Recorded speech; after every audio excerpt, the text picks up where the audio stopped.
parlementaires arabes et le secrétariat général de la Ligue arabe autour du thème « Une vision parlementaire pour répondre aux défis actuels de la nation arabe » ont appelé donc hier à de nouvelles lois pour lutter contre le terrorisme et ont convenu par ailleurs de préparer une charte arabe pour éradiquer ce fléau.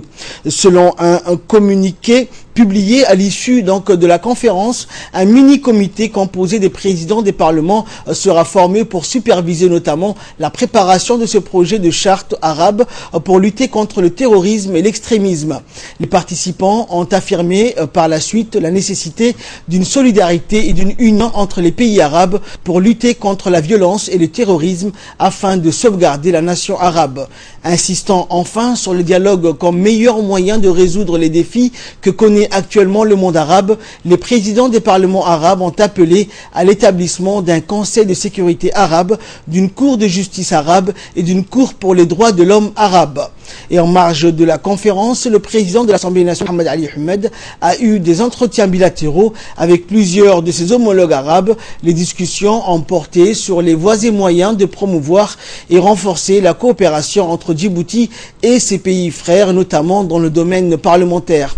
Mohamed Ali Ahmed a été reçu enfin hier par le président du Parlement arabe, Ahmed Al-Jourouan, avec lequel il a passé en revue la situation sécuritaire dans le monde arabe et en particulier les efforts en faveur de la paix en Somalie et au Yémen.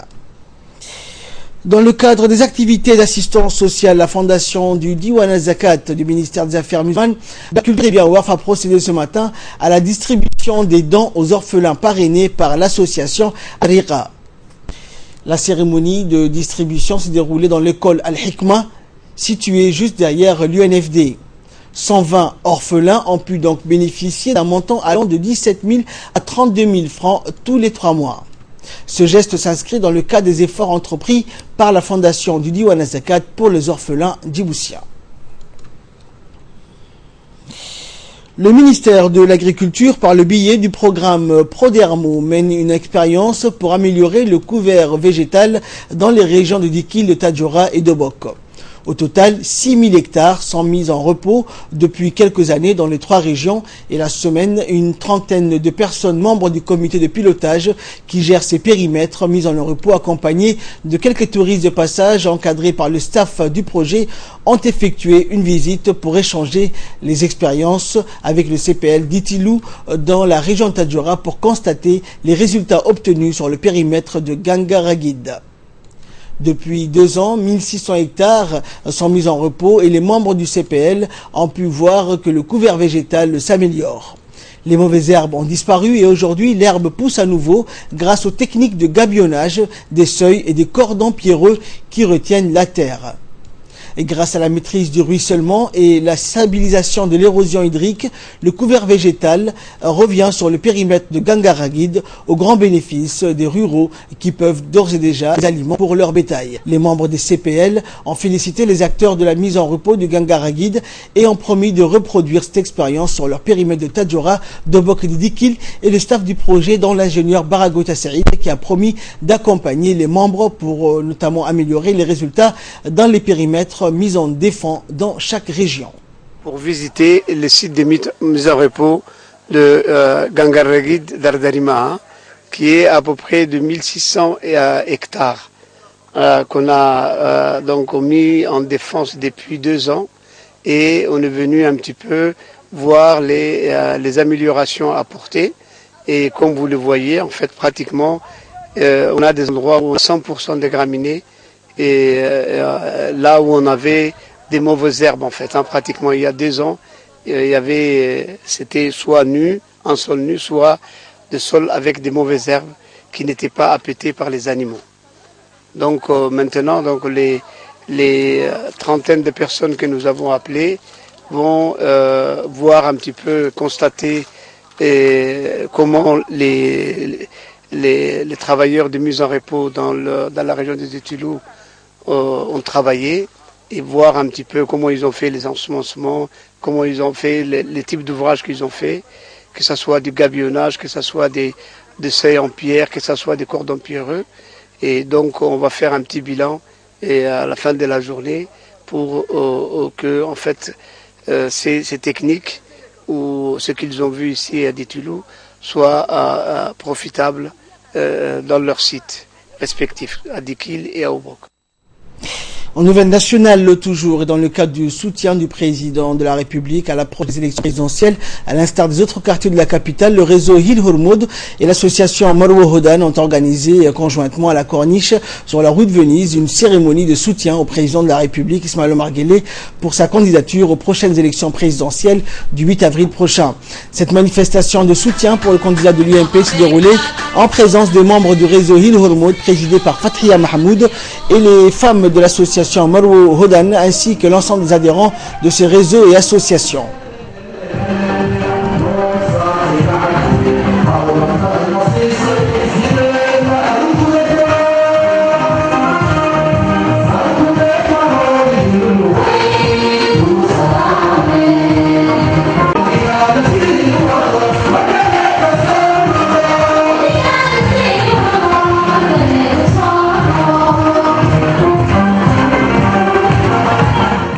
Outre les membres exécutifs de l'association, cette cérémonie a vu aussi la participation des habitants de la cité Hodan qui se sont rassemblés, une occasion de témoigner au chef de l'État leur engagement et leur soutien afin qu'il conduise encore une fois la destinée du pays.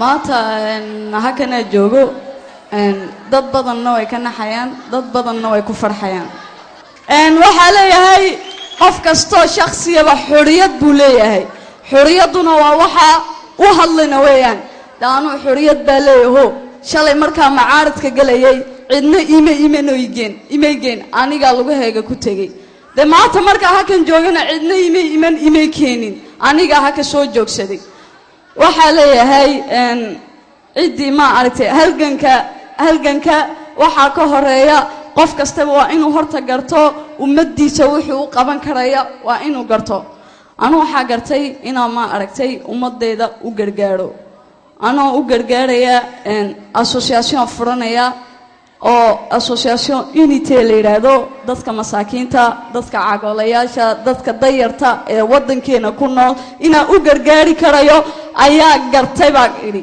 marka waxa ka leeyahay inta meesha sare laga fikirayo waa ina hoosta laga soo bilaabo weeyaan baa leeyahay de hoosta laga soo bilaabo dib loo noqdo baa leeyahay dib loo noqdo maanta farxad weyn baan oo qiyaasi karin baa leenahay oo halka ka arkayno walaalaha iyagii Facebook hadday tahay teeraanka hadday tahay aan saa isku eeriyan jirnay oo oran jirnay dariiqan aad ku sugantihiin waa dariiq xun kaalayna la arka anaka uun baa isfahmayna anaka uun baa jeena maanta anaka uun baa gacanta wax bedeli karayna gacantana isqabsanayna alxamdulillah waxaan arkaynaa maanta inaan dadaalkeygii noo horgalay waxay maanta halka aan arkaynaa inay walaasheen mid kamida lideeradii ciyaalka opposonga oo juweeriye la orto oo habeen iyo dharaar basaan oo isku hadli jirnay ay maanta mowqifkeygina soo raacday farxad gaar ahaaneed bay noo leedahay in kastoon aan wala nahay dhalinyaro reer Djibouti oo midnimo iyo patriotism naga dhaxayso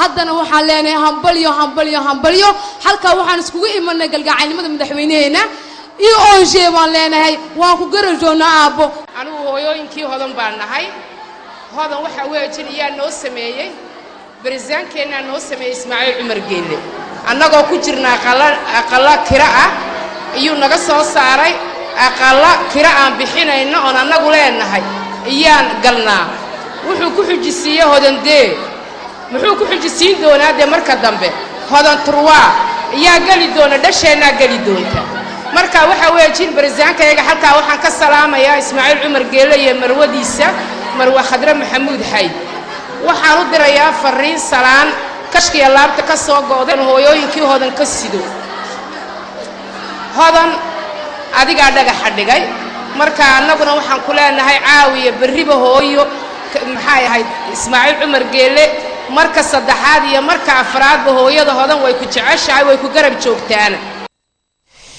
En national toujours, les habitants du quartier Farahad des sapeurs-pompiers se sont retrouvés pour participer à l'édition du nettoyage de leur quartier. C'était donc ce matin.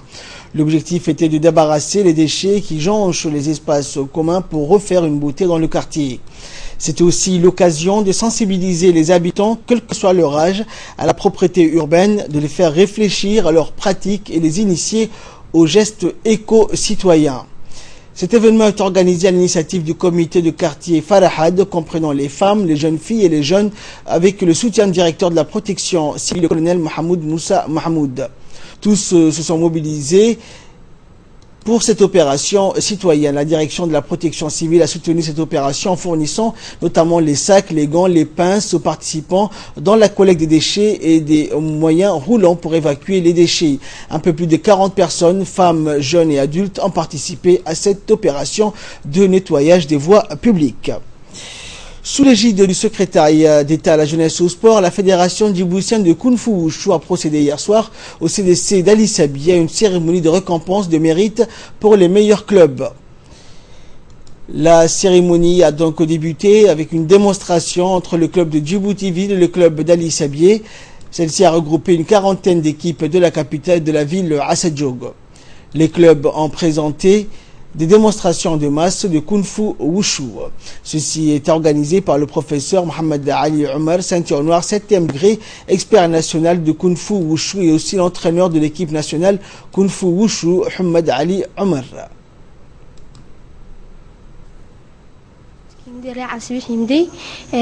aniga walaashay maanta kubka waxaan ku qaadnay laakiin sawmasi oo sii socod doonta anagoo quraata maaha gobolka santigna gobolka san ka socodna finaalku inta maaha aanu siimwa inaan sii wadnay ciyaartan doonana kugu horeysay ma ahayn bal waxaan soo marnay ubakh waan soo marnay tajarro waan soo marnay dakhal waan soo marnay intaba kubabu ku bixbixiyay kubka ugu dambeeyay maanta aan soo marnay waxa weeynu ku bixinay waa cali sabiix ee uu socon doona tartanno badan ba ciyaar ku gali doonaan oo lagu kala saari doono ay ku kala qaadanayaan kubabka iyo say u kala muteen aad baan ugu mahadnaqayaa macalinka. Et en nouvelle du monde, à présent, Ban Ki-moon, le secrétaire général des Nations Unies, entame les discussions avec le président sud-soudanais Salva Kiir. Et à son arrivée en milieu de journée en provenance de Kinshasa, Ban Ki-moon a été accueilli à l'aéroport de Djouba, la capitale du Soudan du Sud, par le ministre sud-soudanais des Affaires étrangères, Barnaba Marial Benjamin. La suite dans ce commentaire.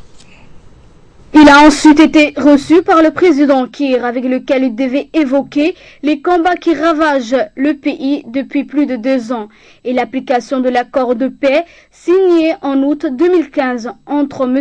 Kiir et son rival, Riek Machar, le chef de la rébellion. L'attaque des 17 et 18 février sur le camp onésien de déplacés de Malagal, la capitale de l'État de Haut-Nil, devra également figurer au menu des discussions. Au moins 18 personnes avaient été tuées dans l'assaut sur ce camp, dans lequel avaient trouvé refuge plus de 47 500 personnes, soit un quart des 2000 civils réfugiés dans les 6 bases onésiennes du pays. Monsieur Ben devra également visiter le camp de déplacés de Djouba, parler avec les ONG qui y travaillent et rencontrer des représentants de diverses agences onésiennes. Le Soudan du Sud est devenu indépendant en juillet 2011. Après des décennies de conflits avec Khartoum, la guerre civile a éclaté en décembre 2013 à Djouba, lorsque le président Kiir a accusé son ancien vice-président M. Bachar de fomenter un coup d'État. Plus de 2,3 millions de personnes ont été chassées de chez elles et des dizaines de milliers tuées par la guerre. Et les atrocités dans les 2 camps se sont rendues coupables. Mi-février, le président Kiir a réinstallé M. Bachar, devenu le chef de la rébellion, comme vice-président dans le cadre d'un accord de paix d'août 2015. Trafic de migrants. Les passeurs ont engrangé en 2015 entre 3 et 6 milliards d'euros. Lutter contre le trafic des migrants et particulièrement celui des enfants, c'est une des principales priorités de l'Union européenne. C'est un commentaire de Ladan Assoué. Selon l'UNICEF, les enfants représentant environ 40% des arrivées sur les 62 000 migrants entrés en Grèce en janvier. 1 sur 3 est un mineur non accompagné. Des proies faciles pour les passeurs. Ils n'ont pas d'argent pour payer le voyage, explique la représentante de l'ONG serbe. Donc, d'une certaine façon, ils promettent aux passeurs qu'ils payeront quand ils atteindront leur destination finale. Cela signifie qu'ils ont une sorte de dette qu'ils seront obligés d'honorer et personne ne sait ce qu'ils devront faire quand ils seront arrivés en Europe. Selon Europol, l'agence de coordination policière, les réseaux sociaux de passeurs ont engrangé en 2015 entre 3 à 6 milliards d'euros, un chiffre qui pourrait doubler voire tripler si la crise migratoire continue sur son rythme actuel. Un centre opérationnel commun de lutte contre les passeurs devra être mis en place début avril à Vienne, en Autriche, avec Interpol et Europol. Et enfin, un sport pour clore cette édition présidence de la FIFA. 5 candidats, 2 favoris. Le Hallenstadion de Zurich a déjà accueilli des concerts de Bob Marley, de Beyoncé ou de Lady Gaga. L'ambiance y sera tout aussi électrique ce vendredi pour l'élection du nouveau président de la FIFA.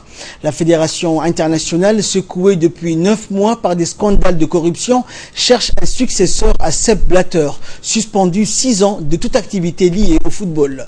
5 candidats sont sur les rangs, à commencer par Gianni Infantino, le secrétaire général de l'UEFA, qui s'est lancé dans la bataille après les déboires de Michel Platini. Il a le soutien de l'Europe et de l'Amérique du Sud quand son principal rival, le Cheikh Salman de Bahreïn, a derrière lui l'Asie et l'Afrique. Battu par Sepp Blatter en mai dernier, le prince Ali de Jordanie retente sa chance, mais il n'a pas obtenu que le scrutin se fasse dans des isoloirs transparents. Une demande également formulée par le diplomate français Jérôme Champagne, qui a décroché cette fois les 5 parrainages nécessaires pour se présenter.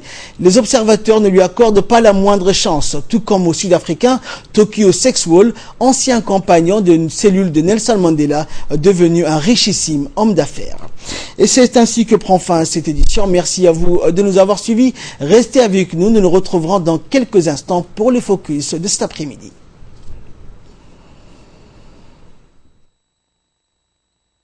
Le ministre de l'Intérieur, son Excellence M. Hassan Omar Mohamed, communique que les opérations de distribution des cartes électorales débuteront le samedi 13 février 2016. Le préfet de Djibouti-Ville et ceux de région sont chargés de cette opération. Les cartes électorales seront disponibles dans tous les arrondissements, les chefs-lieux de région et dans les sous-préfectures et pourront être retirées matin et après-midi. Le ministre invite toutes les électrices et tous les électeurs djiboutiens de récupérer leurs cartes électorales.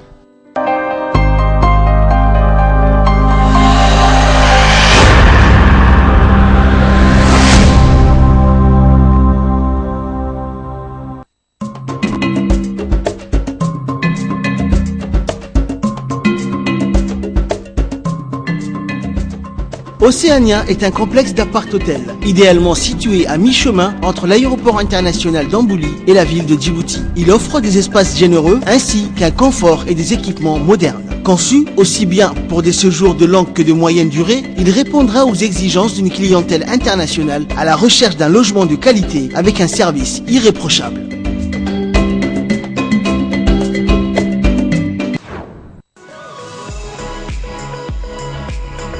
Dépêchez-vous, du 23 février au 8 mars de 7h30 à 13h et de 16h à 20h, les soldes envahissent le rayon bazar de votre magasin Cash Center. De l'art de la table au linge de maison, en passant par les jouets, vous pouvez bénéficier d'une réduction pouvant aller jusqu'à moins 70%.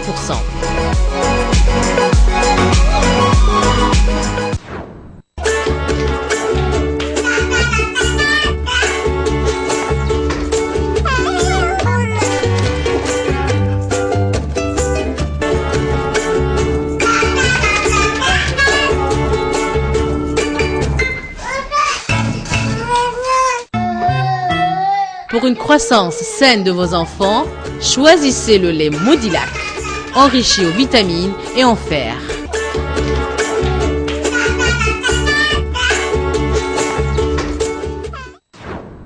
Dès que ma peau tiraille, pour la soulager, j'ai un secret. Mon nouveau lait hydratant Mixa Nutrition, enrichi en karité. Instantanément, les tiraillements et l'inconfort disparaissent. Intensément nourri, satiné et parfumé d'une saveur gourmande, ma peau rayonne. Nouveau lait Mixa Nutrition, le soin des peaux mat à foncé, c'est Mixa.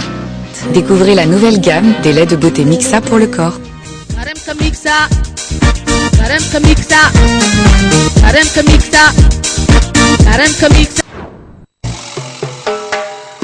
En Afrique, c'est vrai qu'on est plutôt du genre généreux. On essaye toujours d'en faire plus. Et on voit les choses en grand. En fait, on aime juste se faire plaisir. C'est pourquoi Canal+ lance la Semaine Généreuse, votre nouveau programme de fidélité. Profitez de chaînes offertes pendant une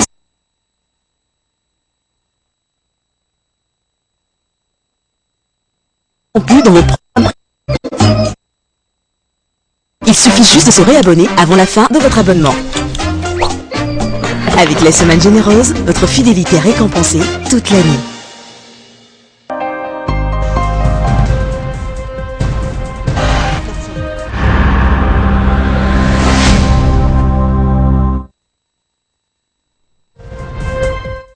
Merci donc de nous rejoindre pour ce focus de cet après-midi. Alors Idriss est avec moi encore une fois. Bonjour Idriss. Bonjour. Donc nous reviendrons sur la crise qui fait actuellement débat à la FIFA. Alors les deux questions, qui va succéder à Joseph Blatter et comment la FIFA se relèvera-t-elle de la plus grave crise de son histoire? Les réponses avec Idriss Ardita. Bien évidemment, Ahmed, devant quelques 400 journalistes accrédités contre seulement la moitié lors du précédent congrès en mai 2015, le secrétaire général intérimaire de la FIFA, Marcus Kattner, a ouvert à 9h40 ce matin la séance qui devra départager 5 candidats. Il y a des favoris Sheikh Salman, à 50 ans, président Bahreïni de la Confédération asiatique, et le juriste italo-suisse Gianni Infantino, secrétaire général de l'UEFA. Les 3 autres candidats sont les princes jordaniens Ali, unique concurrent de Blatter au scrutin de 2015, les français Jérôme Champagne, ex-secrétaire général adjoint de la FIFA, et l'homme d'affaires sud-africain Tokyo Sexuale, qui a annoncé jeudi qu'il était prêt à travailler avec Infantino. Le nouveau président sera élu dans l'après-midi par 207 fédérations, membres de la FIFA et non 209 puisque l'Indonésie et le Koweït sont suspendus. Chaque fédération dispose d'une voix. Andorre pèse ainsi autant que le Brésil, quintuple champion du monde. La tâche des successeurs des Blatter promet d'être herculéenne. Il s'agit de restaurer auprès du grand public et des sponsors une crédibilité et une confiance en ruine, contrairement au terror caisse. Et son poste promet d'être exposé. Aura-t-il à gérer les suites des nouvelles poursuites judiciaires? Cette éventualité est dans toutes les têtes. Car d'arrestation et en incarcération, la FIFA vient de vivre 9 mois de crise ouverte à résonance géopolitique après des années de suspicion. La tourmente débute le 27 mai 2015 à l'aube quand la police suisse débarque au luxueux hôtel zurichois Borough au Lac pour interpeller 7 hauts dirigeants des foot à la demande de la justice américaine. Depuis, celle-ci a effectué un coup de filet inédit dans l'oligarchie du ballon rond, essentiellement en Amérique latine, pour des faits de raquettes, fraude et autres blanchiments d'argent. Au total, 39 personnes et des sociétés sont à ce jour mises en cause.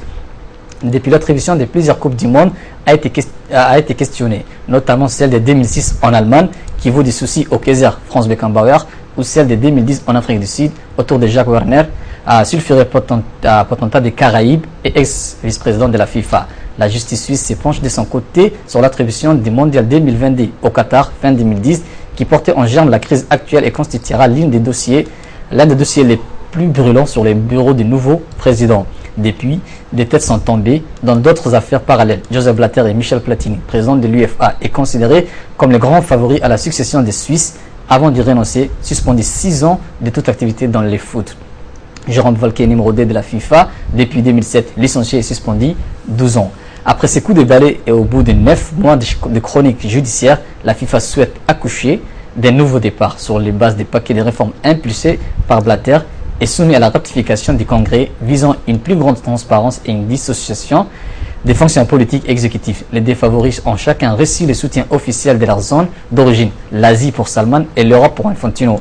Mais les francs asiatiques s'étaient frités peu avant la mise hors jeu du Koweït, de l'Indonésie, l'Australie, également membre de l'AFC, a annoncé pencher pour les princes Ali.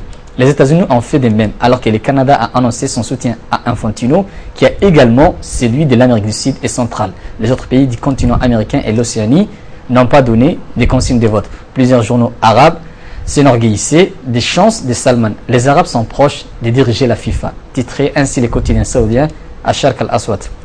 Car Salman a reçu l'appui de l'Afrique, les plus gros contingents des voix, 54. Infantino a bon espoir d'avoir retourné des électeurs africains. Son profil de technocrate siglé IFA peut cependant rebuter ceux qui craignent l'européocentrisme.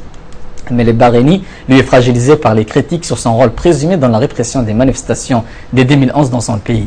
En tant que membre de la famille royale, le cheikh Salman incarne un régime qui a réprimé les journalistes et les blogueurs critiques du royaume pendant des années, accuse l'ONG Reporters sans frontières. Aujourd'hui, le très populaire tabloïd allemand Bild parlait même de Salman comme un candidat le plus sale.